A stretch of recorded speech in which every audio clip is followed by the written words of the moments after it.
aunque no lo creas, Chávez fue uno de los presidentes más queridos en lo que llevamos de siglo.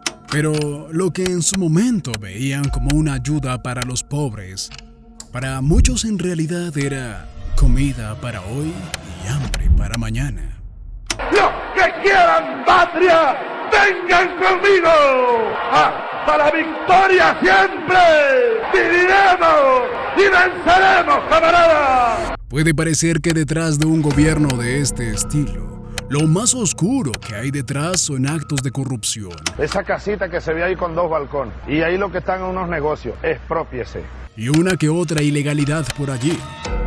Pero no, el gobierno de Chávez está plagado de santería, ocultismo y actividades espiritistas que solo con oírlas nos causará miedo. Creencias que, según ellos, lo conectaban con personas del más allá que le permitieron no solo llegar al poder, sino también mantenerse. ¿Quiénes eran las brujas de Chávez? ¿De verdad ellas predijeron que iba a ser presidente, pero que moriría antes de los 60 años? Conoce toda la verdad en este video. Hugo Chávez, el hombre que destruyó un país a base de brujería. Hugo Rafael Chávez Frías nació el 28 de julio de 1954 en Sabaneta, estado Barinas, en una familia humilde de maestros. Fue el segundo de 7 hermanos y fue criado por su abuela Rosa Inés Chávez, quien influyó casi por completo en su formación.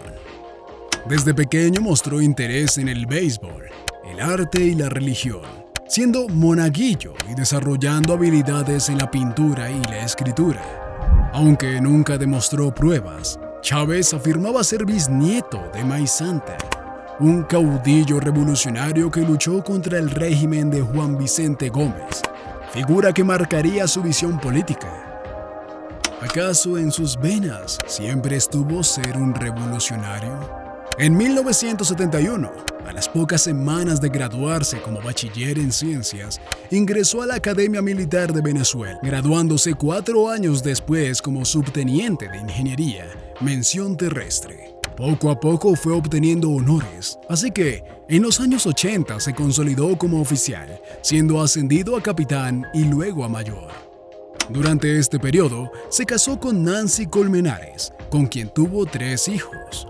Podía parecer un hombre ejemplar, un militar que cuidaba de su familia y de su país, pero en realidad mantenía una relación paralela con Irma Marxman, historiadora con quien compartía ideas políticas. En 1982 fundó el Movimiento Bolivariano Revolucionario 200, inspirado en las ideas de Bolívar, Simón Rodríguez y Zamora, con el fin de transformar el sistema político venezolano desde dentro del ejército. La última pregunta de Cuba es esta. Si para usted Cuba es una dictadura o no es una dictadura. Sí, es una dictadura. Tal vez te llegaste a preguntar cómo alguien fue monaguillo de niño y que confesaba abiertamente ser cristiano, llegó a ser santero. Bueno, todo comenzó por estas épocas. En 1987, un joven visitó una santera llamada Cristina Marxman. Ella fue la primera en ver su destino. Le dijo que iba a ser presidente, pero que primero iría preso y que moriría antes de los 60 años de una enfermedad grave. Esa revelación quedó marcada en su vida como una sentencia. ¿Acaso se cumplió?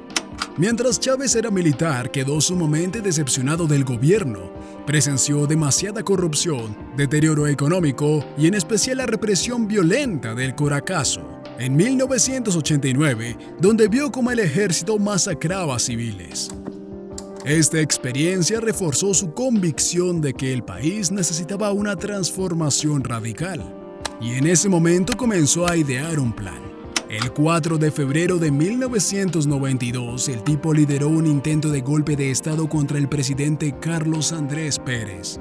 El golpe fue coordinado en varias ciudades, pero fracasó en su objetivo de tomar el poder.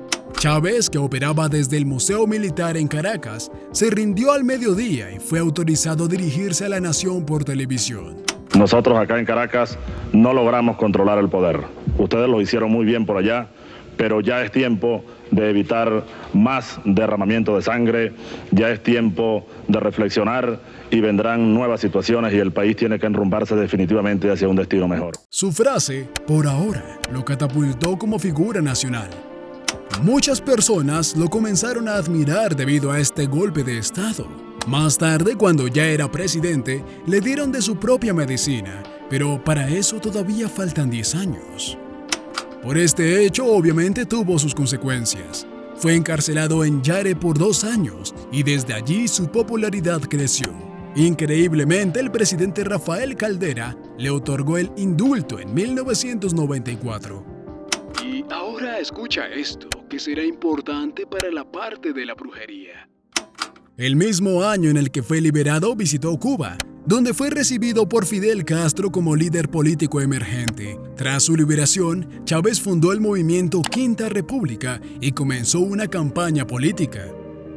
Sorprendentemente, un militar que en un principio ni siquiera pensaba en la política, fue elegido en 1998 presidente del país sudamericano con el 56.5% de los votos, impulsado por el rechazo popular de los partidos tradicionales y con la promesa de refundar la república a través de una nueva constitución.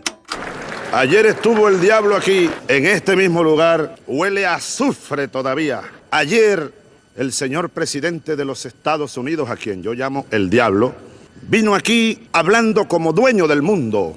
Un psiquiatra no estaría de más para analizar el discurso de ayer del presidente de los Estados Unidos. Hugo asumió la presidencia de Venezuela el 2 de febrero de 1999, jurando sobre la Constitución de 1961, pero casi de inmediato activó el poder constituyente para redactar una nueva constitución, algo que, como hemos visto históricamente, hacen la mayoría de dictadores. Pero nadie estaba viendo lo que pasaba en lo secreto.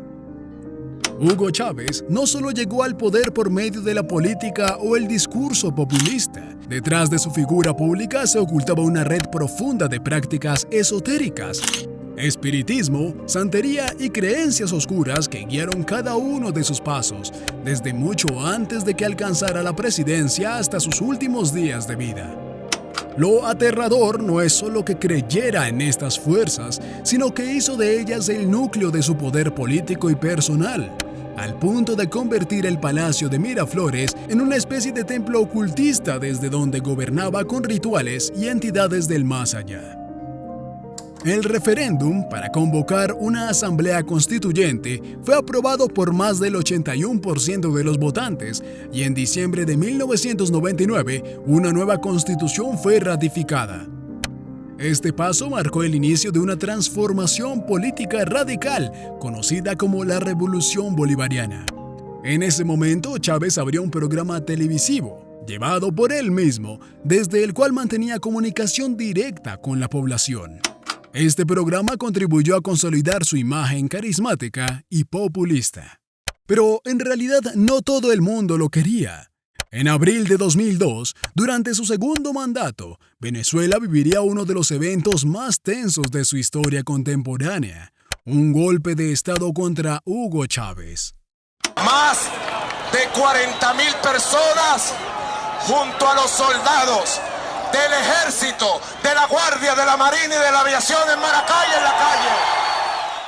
Las causas del golpe fueron múltiples, entre ellas el autoritarismo creciente del presidente, la imposición de 49 leyes habilitantes sin consenso, el deterioro de la relación con empresarios y sindicatos y la militarización del poder.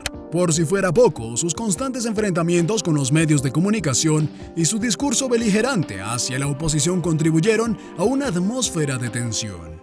Aprovecho para condenar de nuevo, desde el fondo de mi alma y de mis vísceras, al Estado de Israel. ¡Maldito seas, Estado de Israel! ¡Maldito sea! ¡Terroristas y asesinos! El 11 de abril, una gran marcha opositora convocada por Fede Cámaras y la CTV se desvió hacia el Palacio de Miraflores. Durante la concentración hubo un enfrentamiento armado que dejó varios fallecidos. Ese mismo día, un grupo de militares de alto rango exigió la renuncia de Chávez y anunciaron públicamente que éste había dimitido. En su lugar, Pedro Carmona, presidente de Fede Cámaras, asumió la presidencia de facto. Sin embargo, Carmona se ganó el rechazo nacional e internacional cuando disolvió las instituciones democráticas, Asamblea Nacional, Tribunal Supremo y Fiscalía. La medida fue percibida incluso por algunos opositores como autoritaria. Apenas 2 días después, el 13 de abril, una rápida movilización de sectores populares, militares leales y funcionarios del gobierno logró revertir el golpe. Nosotros le exigimos a los generales que secuestraron a Chávez que se lo devuelvan al pueblo de Venezuela. Chávez fue restituido del poder y volvió a Miraflores. Luego nos enteramos que Chávez en realidad no había dimitido, sino que lo habían detenido. El intento de golpe no solo fracasó, sino que fortaleció por completo al gobierno de Chávez. Se presentó como una víctima de una conspiración y aprovechó el momento para consolidar su liderazgo y radicalizar su discurso contra la oposición, a la que consideró golpista de por vida. Si le preguntabas a un venezolano de ese entonces, seguramente te diría que están viviendo el peor momento de su nación. ¡Qué equivocados estaban! ¿Recuerdas que Chávez se había casado?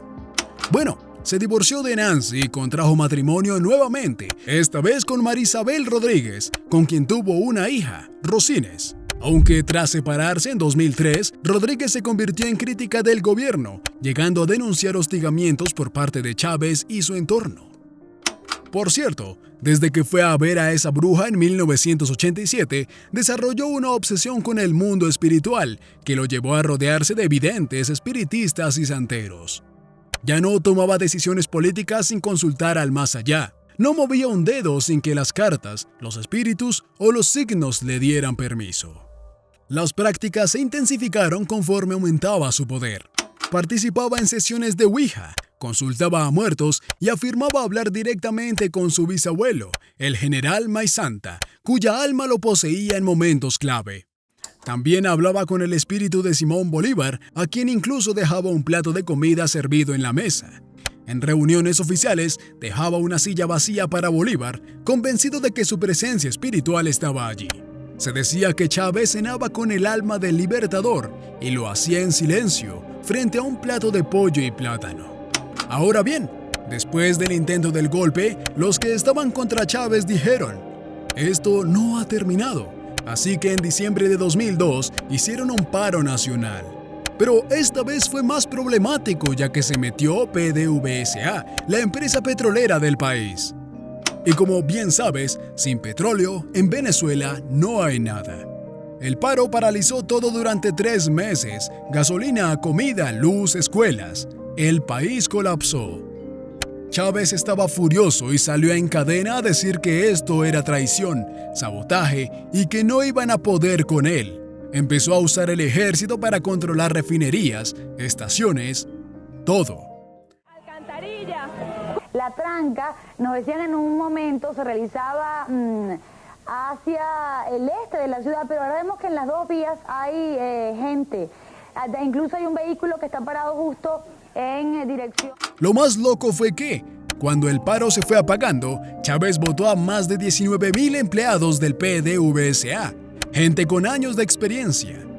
Dijo que no necesitaba traidores y que ahora sí iba a tener el control de todo. Después de que el país sufrió tanto, el paro terminó en febrero de 2003. No lograron sacar a Chávez y él quedó más fuerte que antes.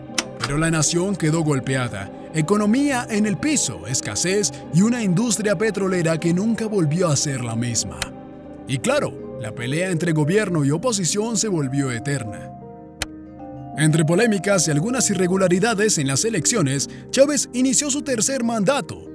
Acá impulsó el llamado socialismo del siglo XXI, bajo la consigna Patria, Socialismo o Muerte. Nacionalizó empresas estratégicas como la telefónica CanTV, la electricidad de Caracas y múltiples proyectos petroleros, lo que provocó la retirada de algunas inversiones extranjeras. Casi ningún extranjero del mundo quería invertir en Venezuela. Asimismo, expropió más de 1,000 empresas, muchas de las cuales vieron reducida su producción o quebraron. Una de las decisiones más polémicas fue la no renovación de la concesión del canal RCTV, que generó protestas y fue considerado un ataque a la libertad de expresión. Para ponerle la guinda al pastel a su pésimo mandato, entre 2009 y 2011, Venezuela atravesó una crisis energética histórica. Aunque el gobierno culpó a la sequía y al fenómeno del Niño, la oposición responsabilizó al Estado por falta de inversión y mala gestión. La crisis provocó racionamientos y contribuyó a la caída del PIB. En el Palacio de Miraflores, en el centro del poder venezolano, Chávez construyó un espacio que no parecía parte de un gobierno moderno, el Salón de la Patria. Estaba plagado de símbolos de santería y espiritismo. Allí se realizaban rituales, velas encendidas, frutas podridas, flores, muñecas vestidas de blanco, cabezas de animales, altares dedicados a deidades africanas. En ese salón se preparaban los rituales antes de grandes decisiones del Estado. Las paredes estaban decoradas con imágenes místicas y frente a la espada original de Simón Bolívar, Chávez había colocado una copa con miel, caramelos y pétalos de flores para atraer su espíritu. Era un gobierno, pero también un culto. Chávez se convirtió en santero, siguiendo los rituales que lo conectaban con las prácticas espirituales traídas de África y reforzadas en Cuba. Asumía decisiones tras ceremonias donde sacrificaban animales como parte del Evo, una práctica que, supuestamente, solucionaba problemas económicos o de salud. Chávez creía firmemente que debía alimentar a los espíritus para que lo protegieran y le dieran poder. En su lógica, gobernar no era solo mandar, era mantener satisfechas a las fuerzas invisibles que lo rodeaban. Pero al parecer nada funcionaba. La criminalidad aumentó de forma alarmante. La tasa de homicidios se duplicó y continuó incrementando. De hecho, Venezuela, que no se encontraba en conflicto bélico con ninguna nación, se podía comparar a países que estaban en guerra. Con más polémicas que otra cosa, el protagonista de este video fue reelecto en 2012, pese a enfrentar graves problemas de salud. Ganó con el 55% de los votos frente a Enrique Capriles. Sin embargo, una grave enfermedad le impidió asumir plenamente su cuarto mandato en enero de 2013, delegando funciones en Nicolás Maduro. Cuando el cáncer comenzó a consumirlo, su círculo más cercano no recurrió a la medicina, sino a la santería. Santeros de alto rango fueron traídos desde Cuba para realizar rituales desesperados que buscaban salvar su vida. Estos rituales se transmitían por televisión estatal. El pueblo veía cómo se invocaban espíritus para curar al presidente, pero nada funcionó. La profecía de Cristina Marxman estaba a punto de cumplirse. El ritual transcurrió este jueves, el día que el presidente debía asumir su tercer mandato. Finalmente, Hugo Rafael Chávez Frías falleció el 5 de marzo de 2013 en el Hospital Militar de Caracas tras casi 2 años de lucha contra el cáncer. Murió a los 59 años de edad. La profecía se cumplió. Se declaró que la causa fue un infarto fulminante. Sin embargo, circularon teorías que contradicen esta versión. Una de las más difundidas sostiene que Chávez habría muerto realmente en La Habana, Cuba, antes de la fecha oficial. Y es que la ex fiscal Luisa Ortega Díaz relató que el 28 de diciembre de 2012 recibió una llamada de Diosdado Cabello informándole de la muerte de Chávez, que luego fue desmentida por el mismo Cabello. Por otro lado, el capitán Leamsi Salazar afirmó que Chávez murió el 30 de diciembre de 2012 en Cuba y fue trasladado sin vida a Venezuela. A esto se suman declaraciones del ex ejecutivo de Odebrecht, Eusenando Acevedo, quien también afirmó que el mandatario falleció en Cuba. Rumores sobre cambios de ataúd, uso de una figura de cera y participación de embalsamadores cubanos alimentan aún más las sospechas sobre la verdadera fecha y lugar de su muerte. Lo más escalofriante es que sus creencias no murieron con él. Fueron heredadas por su sucesor, Nicolás Maduro. El círculo de santeros, espiritistas y babalaguos sigue teniendo influencia en las decisiones del poder en Venezuela. Estas figuras no solo realizan rituales. Algunos actúan como consejeros espirituales, otros, infiltrados en organismos del Estado, funcionan como espías, entregando información sensible al régimen cubano. La santería se ha infiltrado en todas las capas de la sociedad. Militares, abogados, ministros y hasta desempleados recurren a ella. Muchos dentro del régimen confían más en los caracoles y los altares que en la Constitución. En Archivos de la Humanidad, tú también puedes opinar. ¿Qué piensas del protagonista de este video? ¿Crees que todo lo que está pasando en Venezuela fue su culpa o él ya lo habría arreglado? Responde en los comentarios, estaré leyendo todo lo que pongas. Y eso ha sido todo por esta ocasión. Espero te haya gustado mucho. Si fue así, suscríbete para que veas todos los videos que suba.